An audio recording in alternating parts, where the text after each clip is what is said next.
नमस्कार दोस्तों, स्वागत है आपका हमारे चैनल अविरल धारा में।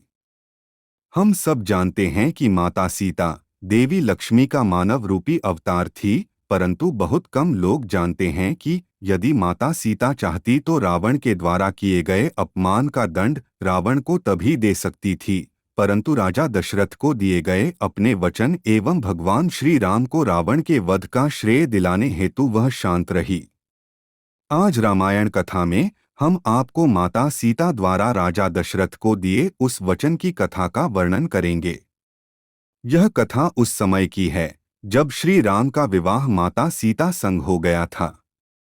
विवाह संपन्न होने के पश्चात जब माता सीता का अयोध्या नगरी में प्रवेश हुआ तो उनके स्वागत में नगर में बहुत विशाल उत्सव का आयोजन कराया गया।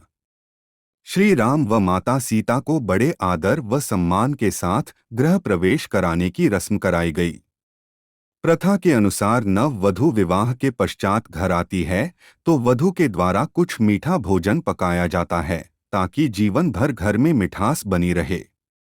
प्रथा के अनुसार माता सीता ने अपने हाथों से खीर बनाई और समस्त परिवार जन राजा दशरथ अपनी तीनों रानियां सहित चारों भाइयों और ऋषिगण को भी भोजन के लिए आमंत्रित किया गया। माता सीता ने सभी को खीर परोसना शुरू किया। भोजन शुरू होने ही वाला था कि जोर से हवा का एक झोंका आया। सभी ने अपने अपने खीर से भरे पात्रों को संभाला, परंतु राजा दशरथ के खीर के पात्र में एक घास का तिनका गिर गया। यह सब सीता माता बड़े ध्यानपूर्वक देख रही थी। राजा दशरथ को खीर के पात्र में घास का तिनका नहीं दिखा और वह खीर खाने लगे। तब माता सीता सोच में पड़ गई कि राजा दशरथ को भोजन करते रोकना उचित न होगा और उनके पात्र से वह घास का तिनका किस प्रकार हटाया जाए। तब माता सीता ने दूर से ही घास के तिनके को घूर कर देखना शुरू कर दिया। क्षण भर में वह तिनका जलकर राख हो गया और राख की एक छोटी सी बूंद बनकर रह गया। सीता जी ने सोचा, चलो अच्छा ही हुआ किसी ने नहीं देखा कि मेरे दृष्टि के कारण तिनका जलकर राख हो गया। लेकिन राजा दशरथ ने माता सीता के उस चमत्कार को देख लिया था।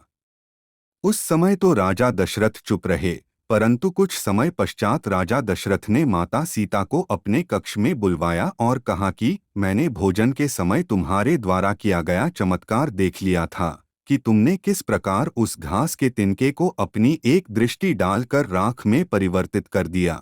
किंतु हे पुत्री, तुमने जिस प्रकार आज उस तिनके को देखा था उस प्रकार कभी अपने शत्रु को भी न देखना। माता सीता ऐसा न करने के वचन राजा दशरथ को दे देती हैं।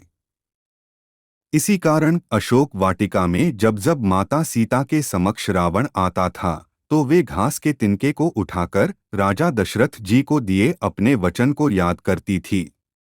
इसी कारण माता सीता ने रावण की तरफ कभी नहीं देखा, अन्यथा यदि वे चाहती तो रावण के द्वारा किए गए अपमान के दंड स्वरूप उसे क्षण भर में भस्म कर सकती थी।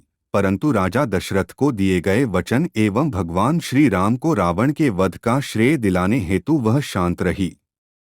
हमारे रामायण कथा खंड की यह कथा अगर आपको पसंद आई हो तो लाइक जरूर करें और हमारे चैनल को सब्सक्राइब करें।